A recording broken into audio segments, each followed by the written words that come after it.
Welcome students, आज हम basic proportionality theorem के बेसिस पर एग्जांपल 3 को सॉल्व करेंगे। तो चलिए फिर देखते हैं इसमें क्या कहा गया है। इन फिगर ये देखिए, ये फिगर हमें गिवन है PS by S Q is equal to PT by TR। PS by S Q is equal to PT by TR। मतलब इस ट्राइंगल PQR में इसकी दो साइड्स PQ और PR इक्वल रेशियोज में डिवाइड हो रही हैं, ये हमें गिवन है। उसके बाद क्या कहा गया, angle PST is equal to angle PRQ। PST angle किसके इक्वल है, PRQ के। मतलब ये दोनों एंगल्स क्या होंगे, इक्वल होंगे। Prove that PQR is an isosceles triangle. हमें प्रूव करना है कि ये जो ट्राइंगल PQR है ये एक आइसोसेलेस ट्राइंगल है। दोस्तों, एक ट्राइंगल आइसोसेलेस ट्राइंगल तभी होता है जब उस ट्राइंगल की कोई भी दो साइड्स इक्वल हो जाएं। जैसे कि अगर मैं यहाँ इस ट्राइंगल को कंसीडर करूं, तो इस ट्राइंगल में अगर इसकी दो साइड्स, अगर कहीं PQ और PR ये दोनों साइड्स इक्वल हो जाएं, तो हम कह देंगे कि ये ट्राइंगल एक आइसोसेलेस ट्राइंगल है। अब दोस्तों, मैथ्स की एक बड़ी इंपॉर्टेंट प्रॉपर्टी है कि अगर किसी एक ट्राइंगल में कोई भी दो साइड्स इक्वल हो जाती है ना, तो उन दो साइड्स के अपोजिट एंगल्स भी इक्वल होते हैं। मतलब PQ के अपोजिट एंगल है ये एंगल और PR के अपोजिट एंगल दिस वन, ये दोनों एंगल्स भी इक्वल होंगे। और इसका उल्टा भी पॉसिबल है कि अगर किसी ट्राइंगल में दो एंगल्स इक्वल हो जाते हैं, यानी कि कहीं अगर कि ये एंगल Q और एंगल R इक्वल हो जाते हैं, तो उसकी अपोजिट साइड्स इक्वल हो जाती हैं। मतलब एंगल Q के अपोजिट साइड PR है और इस एंगल R के अपोजिट साइड PQ, तो ये दोनों भी इक्वल होंगे। तो दोस्तों, इस पूरे केस को समझने के बाद अब हमारे इस एग्जांपल को सॉल्व करने के दो ऑप्शन हो चुके हैं। पहला तो ये है कि एक आइसोसेलेस ट्राइंगल में दो साइड्स इक्वल होती हैं, तो हम भी यहाँ ये कर सकते हैं कि इस ट्राइंगल में किसी तरीके से दो साइड्स इक्वल प्रूव कर पाएं, तो कह सकते हैं कि ये ट्राइंगल एक आइसोसेलेस ट्राइंगल है। बट अभी हमने इस केस से देखा कि अगर किसी एक ट्राइंगल में कोई दो एंगल्स इक्वल हो जाते हैं, तो उसकी अपोजिट साइड्स भी इक्वल होती हैं। अब अपोजिट साइड्स तो दो होंगी, तो ऑटोमेटिकली एक ट्राइंगल में दो साइड्स भी इक्वल हो जाएंगी, तो अगेन वो एक आइसोसेलेस ट्राइंगल हो जाएगा। तो क्या करें, क्या हम डायरेक्ट साइड्स पर फोकस करें, क्या हम डायरेक्ट यहाँ पर इस ट्राइंगल की साइड्स को इक्वल करें, या फिर पहले इस ट्राइंगल की कोई भी दो एंगल्स इक्वल प्रूव कर दें, फिर हम मैथ्स की प्रॉपर्टी के अकॉर्डिंग कह देंगे कि उन दो एंगल्स के अपोजिट साइड्स भी इक्वल हैं, तो ऑटोमेटिकली साइड्स फिर से इक्वल आ जाएंगी। तो क्या करेंगे दोस्तों आप, तो दोस्तों अगर मैं आपकी जगह होता तो मैं इस ट्राइंगल में कोई दो एंगल्स पहले प्रूव करने की कोशिश करता। बिकॉज हमें जो चीज यहाँ पर गिवन है वहां पर भी एंगल की इक्वेलिटी की बात हो रही है कि एंगल PST इक्वल है एंगल PRQ के। तो इस इक्वेलिटी की हेल्प से अगर हम इस ट्राइंगल में कोई भी दो एंगल्स इक्वल प्रूव कर पाए, तो हम कह सकते हैं कि मैथ्स की प्रॉपर्टी के अकॉर्डिंग उन दो एंगल्स के अपोजिट साइड्स भी इक्वल हैं, तो ऑटोमेटिकली इस ट्राइंगल में दो साइड्स इक्वल आ जाएंगी। फिर हम कह सकते हैं कि वो ट्राइंगल एक आइसोसेलेस ट्राइंगल है। ठीक है दोस्तों, तो चलिए शुरू करते हैं। सबसे पहले देखते हैं कि हमें क्या क्या चीजें गिवन है। तो स्टूडेंट्स, सबसे पहले हमें रेशो गिवन है और ये दो एंगल्स इक्वल है, ये तो मैंने अभी आपको बताया। हमें प्रूफ करने की ट्राइंगल PQR एक आइसोसेलेस ट्राइंगल है। स्टूडेंट्स, मैथ्स में अगर कोई चीज प्रूफ करने के लिए आ जाए, तो सबसे पहला फोकस आपका होना चाहिए कि क्या क्या चीजें हमें गिवन है। हमें गिवन है कि PS बाय SQ इक्वल है PT बाय TR के।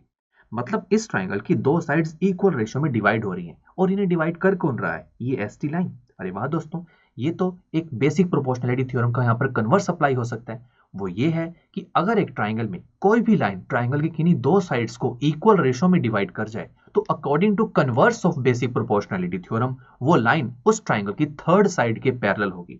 तो ये ST लाइन अगर हमारी इस ट्राइंगल की दो साइड PQ और PR को डिवाइड कर रही है इक्वल रेशियो में, तो ये ST लाइन इस ट्राइंगल की थर्ड साइड यानी कि QR साइड के पैरेलल होगी। यही कहती है हमारी converse of basic proportionality theorem. तो देखा अप्लाई हो रही है हमारी थ्योरम, इसे लिखते हैं।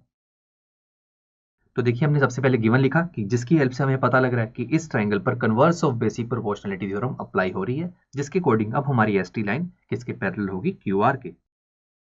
अब उसके बाद दोस्तों चलिए मैं आपसे एक चीज पूछता हूँ। मान लीजिए एक ये लाइन यहाँ पर मैंने ड्रॉ की और इस लाइन को दो पैरेलल लाइंस इंटरसेक्ट कर रही हैं, तो बताइए क्या ये दोनों एंगल्स इक्वल होंगे? बिल्कुल होंगे, बिकॉज ये दोनों एंगल्स कॉरस्पॉन्डिंग एंगल्स हैं। अब दोस्तों यही कॉन्सेप्ट हम यहाँ पर भी यूज कर सकते हैं।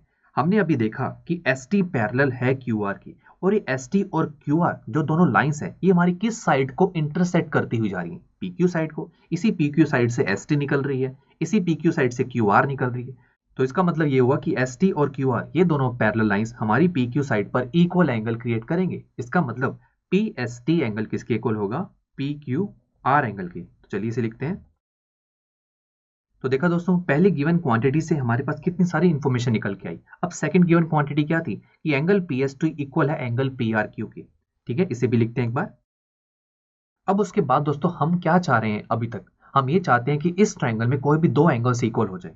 कि मतलब अगर इस ट्राइंगल में अगर एंगल Q मतलब एंगल PQR अगर एंगल PRQ के इक्वल हो जाता है, तो हम कह सकते हैं कि इन दोनों एंगल्स की जो अपोजिट साइड्स है वो इक्वल हो जाएंगी। फिर हम आराम से कह पाएंगे कि ये ट्राइंगल एक आइसोसेलेस ट्राइंगल है। तो क्या ये angle P Q R angle P R Q के इक्वल है? चेक करते हैं। एंगल पी क्यू आर कहां पर आ रहा है? देखिए, ये देखिए यहां पर एंगल पी क्यू आर आ रहा है, ठीक है। एंगल पी आर क्यू कहीं मिल रहा है? बिल्कुल, ये देखिए यहां पर आ रहा है। तो क्या ये दोनों एंगल्स इक्वल होंगे? चलिए एक बार इन दोनों एक्सप्रेशंस को कंपेयर करके देखते हैं। अरे वाह दोस्तों, ये तो बहुत बढ़िया हो गया कि इन दोनों एक्सप्रेशन की जो लेफ्ट हैंड साइड है वो इक्वल है। दोनों की लेफ्ट हैंड साइड में एंगल पी एस टी है। और दोस्तों, अगर किसी एक्सप्रेशन में लेफ्ट हैंड साइड इक्वल हो तो ऑटोमेटिकली उनकी राइट हैंड साइड भी इक्वल होगी। तो मतलब फर्स्ट और सेकंड एक्सप्रेशन को कंपेयर करके कह सकते हैं कि एंगल पी क्यू आर किसकी इक्वल है? एंगल पी आर क्यू के। तो चलिए लिखते हैं इसे। तो दोस्तों, अब हमें फर्स्ट और सेकंड को कंपेयर करके हमें क्या मिलेगा कि एंगल पी क्यू आर किसकी इक्वल है? एंगल पी आर क्यू की। तो अब उसके बाद दोस्तों हम वही देखिए ट्राइंगल की प्रॉपर्टी लगा सकते हैं ना कि एक ट्राइंगल में अगर दो एंगल्स इक्वल हो जाएं तो उसकी अपोजिट साइड्स इक्वल होती हैं। तो यहाँ पर एंगल पी क्यू आर की अपोजिट साइड कौन सी है? P R side. और एंगल पी आर क्यू की अपोजिट साइड कौन सी है? P Q side. और ये दोनों साइड्स आपस में क्या होंगी? इक्वल।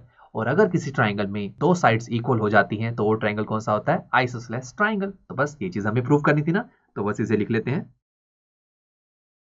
तो यहाँ पर हमने वही चीज लिखी है कि पी क्यू पी आर के इक्वल क्यों है? बिकॉज इक्वल एंगल्स की जो अपोजिट साइड्स हैं वो इक्वल होती हैं। यही है एक ट्राइंगल की प्रॉपर्टी। तो अब हम यहाँ से कह सकते हैं ना कि अब ये ट्राइंगल क्या है? एक आइसोसेलेस ट्राइंगल। तो देखिए दोस्तों, हमने लिखा कि एक ट्राइंगल पी क्यू आर में अगर P Q is equal to P R है, दो साइड्स इक्वल हैं, तो वो ट्राइंगल पी क्यू आर क्या होगा? एक आइसोसेलेस ट्राइंगल। चलिए दोस्तों, अब नेक्स्ट लेक्चर में हम एक्सरसाइज 6.2 को शुरू करेंगे और इसका फर्स्ट क्वेश्चन सॉल्व करेंगे। तो फिर मिलते हैं आपसे नेक्स्ट लेक्चर में। आई एम श्योर स्टूडेंट्स, आपको ये लेक्चर काफी पसंद आया होगा और ऐसे ही मजेदार तरीके से अपने हर एक कॉन्सेप्ट क्लियर करने के लिए डाउनलोड कीजिए पीयू स्टैक ऐप को, जहां पर आपके पास और भी बहुत सारे ऑप्शंस होंगे, जैसे कि back exercise solutions, tip videos, sample papers and much more. So what are you waiting for? Download the app now.